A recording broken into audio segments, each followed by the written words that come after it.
amigas y amigos? Bienvenidos a Línea Médica, es un gusto saludarlos. Y el día de hoy vamos a platicar de algo muy interesante, porque seguramente a todos o casi todos les han hecho alguna vez una biometría hemática. Y hoy tengo con nosotros al doctor Porfirio Cruz Sánchez. Él es egresado de los Institutos Mexicanos de Hematología e Instituto de Hematopatología AC en hematología clínica y hematología diagnóstica por laboratorio. Él trabaja en el Hospital Chiapas Nos Une, Dr. Jesús Gilberto Gómez Maza, como coordinador de investigación de la jefatura de enseñanza del hospital. Es maestro en ciencias por la Universidad Autónoma de Chiapas. Es candidato a doctor en ciencias en salud pública por la UNICACH. Es titular de la Cátedra de Hematología de la Facultad de Medicina de la Universidad Autónoma de Chiapas, miembro de la Agrupación Mexicana para el Estudio de la Hematología, es socio activo del Grupo Hematológico del Sureste, miembro del Colegio de Hematólogos del Estado de Chiapas y es alumno de la Escuela de Leucemias Agudas, curso avalado por varias asociaciones. Déjenme decirles, primero le doy la bienvenida al doctor, es un gusto. Muchas gracias. Didier.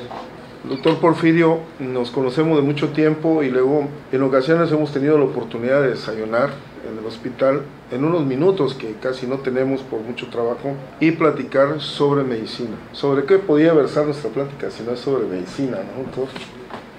Y ahora hablando de este estudio tan importante y que a veces no es tan valorado como debería, ¿qué podemos empezar a hablar de la biometría hemática, doctor? Bueno, antes que nada, ayer muchas gracias por la invitación. Era una reunión que teníamos planeada hace algún tiempecito, que por una u otra circunstancia no se había dado, pero bueno, aquí estamos, ¿no? Efectivamente, hoy en día, con el advenimiento de la tecnología, incluso los términos médicos han ido cambiando, ¿sí?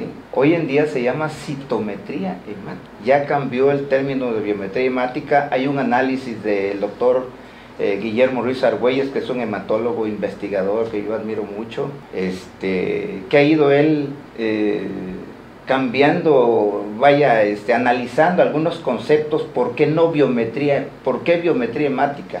¿O por qué citometría hemática? ¿O por qué no citología hemática?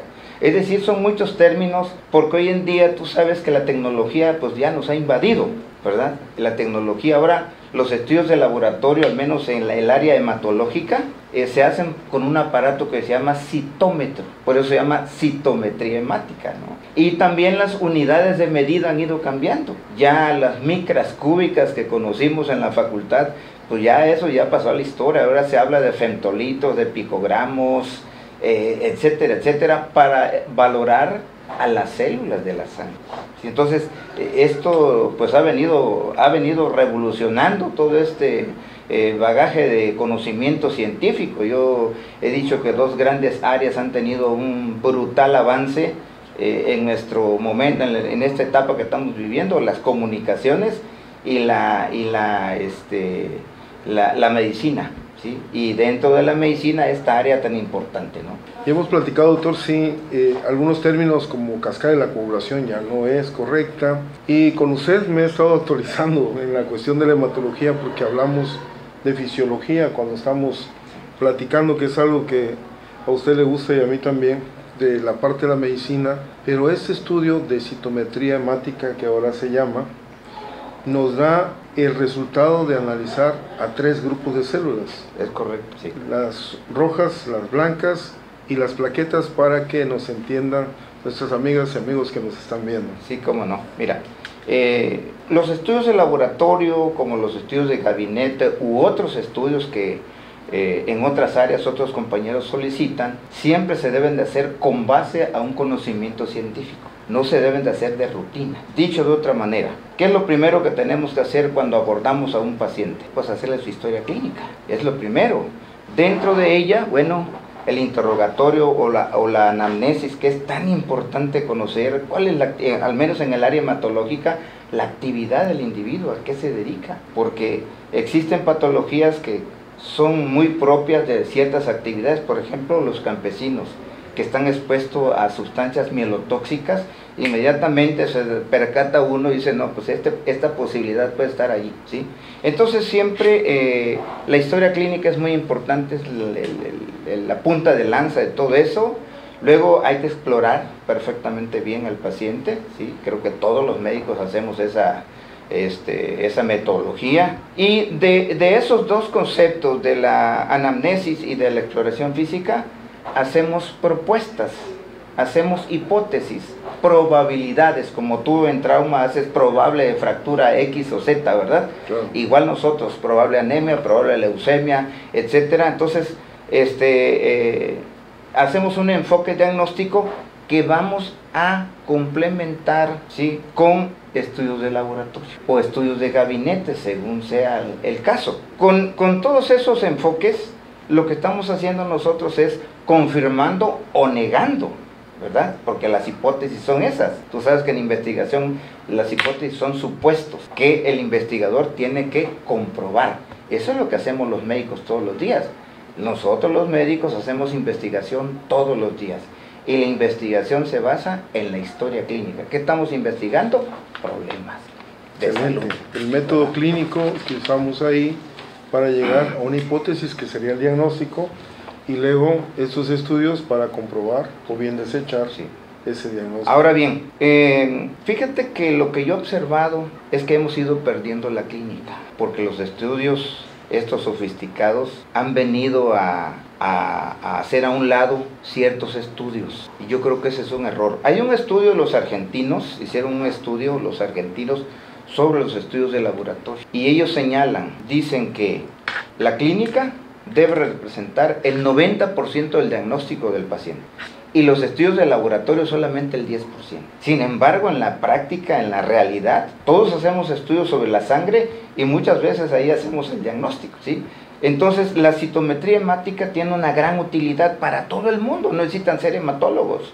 Todo el mundo tiene que saber interpretar los estudios, como lo interpreta una radiografía en tu caso, como interpreta el electrocardiograma el cardiólogo, o el encefalograma el neurólogo, y así sucesivamente. Entonces, para nosotros este es un caballito de batalla que estamos todos los días enfocando. Entonces, tiene una gran utilidad porque es parte de todos los expedientes. Dime tú qué expediente no tiene estudios de laboratorio. Sí, esta citometría que debe conocer el médico general, la enfermera, los especialistas, todo el mundo, todos los que se dedican a la salud. Sí. Es fuente de información de todos los padecimientos. Un paciente con diabetes mellitus, ¿dónde hacemos el diagnóstico? Es clínico y comprobado con la glucosa, ¿verdad? Claro. La química sanguínea. ¿Dónde está? En la sangre.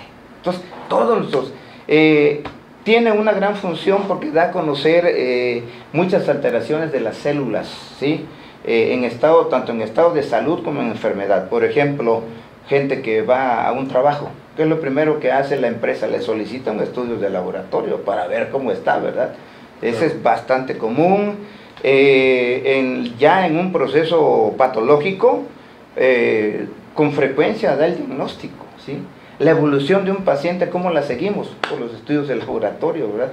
Ejemplo típico, ¿no? La apendicitis. Llega el paciente, es un joven, porque la apendicitis es más frecuente en los jóvenes, con fiebre, con dolor en la fosa ilíaca derecha, talopercusión positiva, se solicitan estudios de laboratorio. ¿Qué vamos a encontrar? Una leucocitosis con una neutrofilia. Entonces, ¿por qué? Porque resulta que la apendicitis, el apéndice más bien, pues es un estrato linfoide, es un tejido linfoide, ¿verdad? Es un anexo del colon, en donde hay muchas bacterias. Entonces, rápido pensamos que hay neutrofilia porque es una bacteria, es decir, los neutrófilos lo que hacen es destruir bacterias, gram positivas, gram negativas, anaerobias, etcétera, etcétera, ¿no? ¿Sí? Entonces hay una leucocitosis con neutrofilia, incluso con pandemia, y lo operan al paciente, los tiempos están normales, las plaquetas normales, el cirujano, vamos para adentro del quirófano, lo opera, en 2-3 días le solicitan estudios de laboratorio, esos neutrófilos, esa leucocitosis ya disminuyó, y es momento propicio, y sí sabe que se va de alta siempre y cuando no haya complicaciones, ¿no? Claro. Entonces, por eso es tan importante que todo el cuerpo médico de todas las áreas, pues debemos de saber interpretar un estudio de esta naturaleza, ¿no? Muy importante, y De algunas cosas que se han mencionado, nosotros con los antibióticos, con respecto a lo que se usa en los animales, que ha dado resistencia, y ahorita que usted mencionaba que era importante el trabajo que desempeña la persona en la historia clínica, saberlo porque muchos campesinos mueren de enfermedades de la sangre, claro, por la exposición que tienen a los insecticidas o los pesticidas. Es correcto. Sí, aquí en nuestro estado, si tú vas al hospital pediátrico, la inmensa mayoría de ingresos son por problemas de la sangre. Entonces quiere decir que algo está sucediendo, algo tenemos que hacer, tenemos que investigar para encontrar cuál es la posible causa de esos problemas, ¿no? Pero sí, la verdad, Chiapas es uno de los estados donde más leucemias existen, que podría ser un motivo de otro tema que pudiéramos abordar, ¿no? Entonces, mira, la sangre es un tejido, es el único tejido líquido de nuestro cuerpo que está constituido de dos grandes elementos: el plasma, que constituye el 55%, y la fórmula roja, blanca y plaquetas, que la fórmula roja constituye el 45%. Entonces, le llamamos nosotros a las células de la sangre elementos figurados, ¿verdad?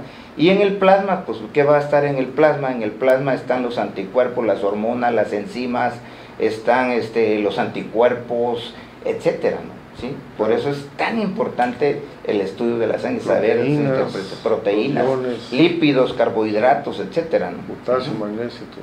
¿Sí? Entonces, dentro de la fórmula roja, ¿sí?, estudiamos a los glóbulos rojos, hematíes o eritrocitos, estudiamos a la hemoglobina, estudiamos al hematócrito, ¿sí?, dentro del componente de la fórmula roja, y los reticulocitos. Y luego está la fórmula blanca, que está representada por los leucocitos y su diferencial. Leucocitos son neutrófilos, basófilos, eosinófilos, monocitos, linfocitos, etc. Cada una de las células de la sangre es muy especial, tiene una función específica. Si nosotros, por ejemplo, hablamos de los glóbulos blancos, los neutrófilos, decía, fagocitan bacterias.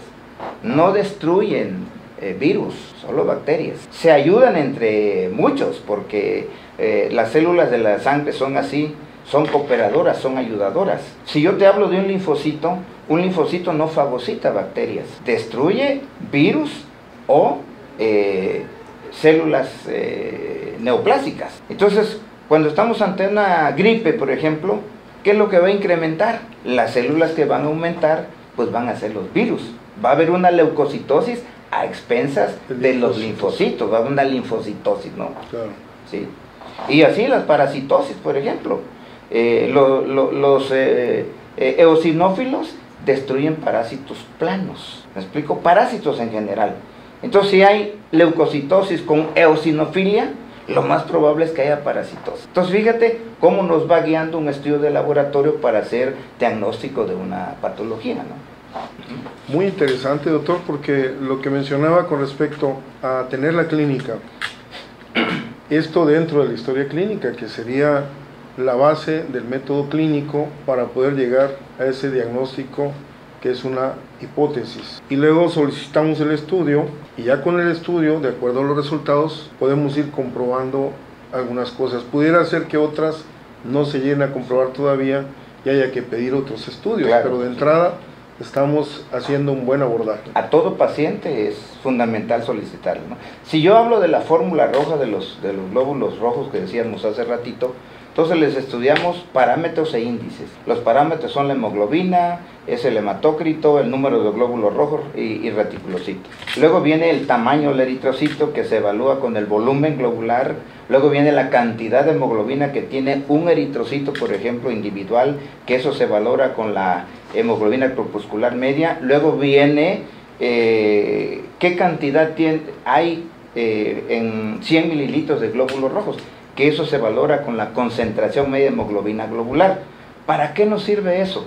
Para hacer diagnóstico de anemias. Entonces, cruzamos parámetros con índices. Fíjate, esos índices fueron inventados en 1930 por el doctor Maxwell Winthrop, ¿sí? Y están vigentes todavía. Entonces, hoy en día se utiliza la máquina, el citómetro, esos índices y esos parámetros para darnos esos resultados. Yo les digo a mis alumnos de la facultad, ustedes están en la gloria, porque ya el aparato les da todos los resultados. Pero aquí lo que tenemos que saber es de dónde salieron esos resultados. ¿Qué multiplicaciones o divisiones hizo el aparato para obtener esos resultados? Entonces, con el volumen globular, ¿qué estudiamos? El tamaño del eritrocito, que puede ser grandote, puede ser normal o puede ser pequeñito, lo que llamamos macrocitosis, normocitosis, microcitosis. Eso nos va guiando, porque todas esas alteraciones morfológicas de los glóbulos rojos tienen una etiología especial. Luego, ¿qué más estudiamos? El color. Generalmente las anemias se clasifican de acuerdo a los índices y parámetros en microcíticas normocrómicas, ¿sí? Perdón, microcíticas hipocrómicas. ¿Qué quiere decir? Que el eritrocito está pequeñito y además está pálido. Ahora bien, dentro de ello hay que tener mucho cuidado. No todas las anemias microcíticas hipocrómicas son por deficiencia de hierro. Dice la epidemiología, el 66% de las anemias microcíticas hipocrómicas son por deficiencia de hierro. Y ahí viene otra pregunta, ¿es real o es ficticia? Porque hay enfermedades inflamatorias en las cuales podemos encontrar anemias microcíticas hipocrómicas falsas. ¿Qué quiere decir eso?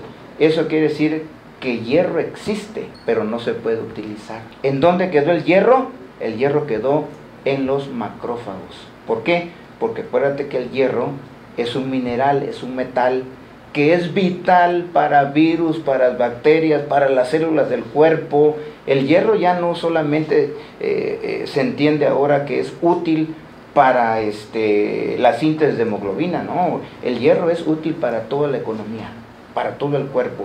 Todas las células del cuerpo requieren de hierro. Pero es importante decir, como hemos platicado, ¿verdad, doctor?, que no se le debe dar hierro a todos los pacientes que tienen anemia, claro, porque puede ser incluso hasta riesgoso, claro, si tenemos una cantidad excesiva de hierro. Así es, mira, el hierro es un metal, es un mineral que es muy tóxico cuando anda solo. El hierro nunca anda solo, siempre anda unido a proteínas de transporte que se llama transferrina, a proteínas de depósito que se llama ferritina o hemosiderina en la médula ósea, y así sucesivamente. Por eso es muy importante hacer el diagnóstico morfológico de una anemia. Es decir, todos podemos aprender. Aquí lo que uno pide siempre es que el médico tenga su mente abierta, porque yo todos los días aprendo de ti, ¿verdad? Cuando aprendemos del oncólogo y aprendemos del pediatra, y porque tenemos la mente abierta, ¿verdad? Porque nos gusta, además de que nos gusta, tenemos la obligación como médicos de cuando llega alguien, oye, ¿me puedes interpretar este estudio? Claro que sí, con mucho gusto, ¿no? ¿Cómo que no? Sí, eso es muy importante. Entonces, otro elemento importante en las anemias es los reticulocitos. Los reticulocitos son eritrocitos que acaban de perder el núcleo, ¿sí?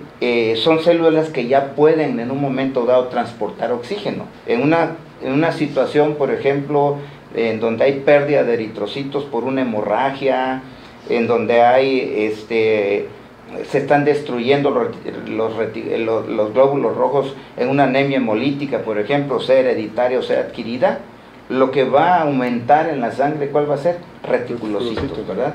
Entonces los reticulocitos son muy importantes valorarlos, y hay fórmulas muy simples, reglas de 3, que con eso es más que suficiente para decir tiene reticulocitosis o tiene reticulocitopenia, porque si está bajo, los valores porcentuales van de 0.5 a 2%, pero vamos a suponer que se determinan los reticulocitos y encontramos que tiene el paciente 0.3. 0.3 quiere decir que la médula ósea roja no está trabajando por alguna situación. Entonces, una forma indirecta de decir, oye, aquí está pasando algo, ¿no? Entonces, en las anemias hemolíticas también son muy importantes estudiarlas. Generalmente las anemias hemolíticas, con base a parámetros e índices, son normocíticas, normocrómicas, porque aquí no hay deficiencia de hierro. Aquí el problema está que los eritrocitos se están destruyendo, y esos pocos que quedan son de buen color y de buen tamaño, por eso son normocíticos, normocrómicos, ¿sí? Y la otra es la macrocitosis, ¿sí? En la macrocitosis, ¿qué es lo que falta? Generalmente puede ser ácido fólico, o puede ser vitamina B12, o de manera indirecta puede ser una anemia perniciosa en la que hace falta un factor que se llama factor intrínseco, que es que se produce en la mucosa del estómago, en las células parietales. Es la misma célula que produce el ácido clorhídrico, que le sirve el factor intrínseco, la vitamina B12 se une al factor intrínseco para transportarse. Entonces, cuando hace falta ese factor intrínseco, puede ser que el ácido fólico esté normal o la vitamina B12 esté normal, pero no hubo quien lo transportara. ¿Me entendiste? Igual pasa con el hierro. Puede ser que el paciente tenga una cirrosis hepática, una insuficiencia hepática. ¿Dónde se sintetizan las proteínas? En el hígado. Si el hígado está enfermo, pues ¿qué proteínas va a producir? ¿Sí? Entonces, una de las tantas proteínas es la transferrina, que es la proteína de transporte del hierro. Entonces, si tenemos, por eso, fíjate, estamos hablando de un concepto holístico. Por eso la medicina se tiene que ver desde esa perspectiva, ¿no? De un gran componente que tiene sus partes, y esas partes constituyen un gran todo, ¿sí? Doctor, ya se nos está yendo el tiempo, y fíjese que con este tema tan interesante, amigas y amigos, tiene tiempo que he invitado al doctor, pero está muy ocupado, sobre todo en este horario, y aprovechando que está de vacaciones, tuvo la gentileza de estar con nosotros hablando de este tema, y lo voy a invitar para otro día. ¿Qué mensaje le daría a quienes nos están viendo, doctor Porfirio Cruz Sánchez? Mira, que nos faltó la otra célula, que son las plaquetitas, que tienen que están relacionadas con la hemostasia, ¿no? O sea, cuando se corta uno, inmediatamente las plaquetas llegan a los sitios de lesión, se adhieren, se agregan, secretan, entre ellas para que paren la hemorragia. Que ese puede ser un tema de hablar de la hemostasia en especial. Bueno, yo lo que pido es a todos mis compañeros médicos que tengamos la mente abierta, que todos podemos aprender de todos. Nada más es cuestión de que nos pongamos de acuerdo. Yo soy un apasionado de la academia, a mí me encanta la academia, me gusta mucho, y yo siempre he dicho que aquella persona que tiene cierta experiencia, cierto conocimiento, que no socialice ese conocimiento, no tiene ninguna trascendencia. El conocimiento, Didier, hay que socializarlo para las nuevas generaciones, ¿sí? Nosotros, bueno, en mi caso yo ya voy de salida, pero me queda esa satisfacción de poder convivir con mis alumnos, tanto en la facultad como en el hospital, y poder contribuir en su formación en algo que es tan importante, ¿verdad? Para no errar en los diagnósticos, porque como dicen los principios de la bioética, primero no dañar, ¿no? Entonces, si nosotros tenemos un conocimiento científico sobre las cosas, pues no vamos a dañar al paciente, al contrario, nosotros como médicos le vamos a apoyar. Por eso llegan con nosotros, porque tienen esa necesidad de que le resolvamos un problema. ¿Cómo lo vamos a resolver? Con conocimiento científico. Muchas gracias, doctor Porfirio Cruz Sánchez, maestro, amigo, y por eso estamos aquí en este programa de Línea Médica en Ultimátum MX, para compartirles lo nuevo de la medicina y para que ustedes estén muy bien informados acerca de su salud. Lo importante es prevenir, no se olviden.